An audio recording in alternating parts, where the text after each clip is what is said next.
TI airport Sureshwar মণ্ডলের নেতৃত্বে দমদম পার্কের ট্রাফিক পয়েন্টের ওপেনিং হয়ে গেল আজ। বহুদিন ধরে দমদম পার্কে মানুষের রিকোয়ারমেন্ট ছিল সিগন্যাল নিয়ে। গত অক্টোবর মাসে সেই সিগন্যালের অর্ডার পাস করানো হয়, কিন্তু বিভিন্ন কারণবশত না হয় এবার নিচে তদারকি করেই এই সিগন্যালটি তৈরি করা হয় এবং আজ ছিল সেই সিগন্যালেরই উদ্বোধন।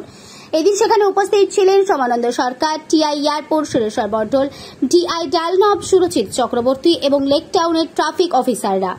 প্রায়োরিটি থাকে যেখানে মানুষ যেটা চান সাধারণ নাগরিকের সেফটির স্বার্থে আমরা বিভিন্ন জায়গায় সিগন্যাল ইনস্টল করি। এটা একটা ইম্পর্টেন্ট জাংশন পয়েন্ট। এখানে আমাদের পাবলিক রয়েছে, তাদের অনেক নির্বাচিত এখানে একটা সিগন্যাল পয়েন্ট, সেটা আমরা আজকে করতে পেরেছি।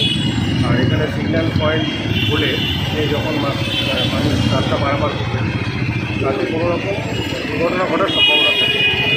আমরা আজকে এটা নাগেরবাজার এসপিজির আন্ডারে করলাম। আর এর সঙ্গে এটাও আপনাদের বলতে চাইছি যে আমরা নেক্সট যে ইম্পর্টেন্ট জায়গাগুলো আছে শুধুমাত্র সিগন্যাল ইনস্টল করবো এরকম নয়, সঙ্গে আমরা সিসি ক্যামেরা ইনস্টল করার একটা পরিকল্পনা নিয়েছি। এটা বিভিন্ন থানার আন্ডারে আমরা করছি, ওদেরকে দিয়ে আমরা করাচ্ছি।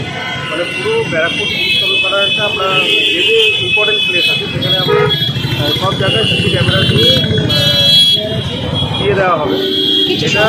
এটা হচ্ছে হ্যাঁ, এটা তো মানে ক্যামেরা ইনস্টল আমি বলছি চলছে, অলরেডি ক্যামেরা ইনস্টলেশনের কাজ চলছে। এবার ট্রাফিক পয়েন্ট অফ ভিউ থেকে আমরা থানার পয়েন্ট অফ ভিউ থেকে দিয়েছিলাম, দেখা যাচ্ছে কিছু কিছু জায়গায় ক্যামেরা ডিটেকশন করতে খুব ভালো কাজে লাগে। সেই জন্য আমরা ইম্পর্টেন্ট জায়গাগুলোতে সিগন্যালিং সিস্টেম তো করছি, তার সঙ্গে আমরা ক্যামেরা ইনস্টল করার ব্যবস্থা করছি। আর এখানে আমাদের ক্যামেরা মানে স্পেসিফিকেশন এমন করা হচ্ছে যে ক্যামেরাতে নাম্বার প্লেট রিড করা যায়, এরকম ক্যামেরা আমরা ইনস্টল করছি। অনেক সময় দেখা যায় যে ক্যামেরাতে আমরা বাইকটাকে দেখতে পেলাম, কিন্তু বাইকের যে নাম্বার প্লেট সেটা আবছা থেকে করতে পারি না।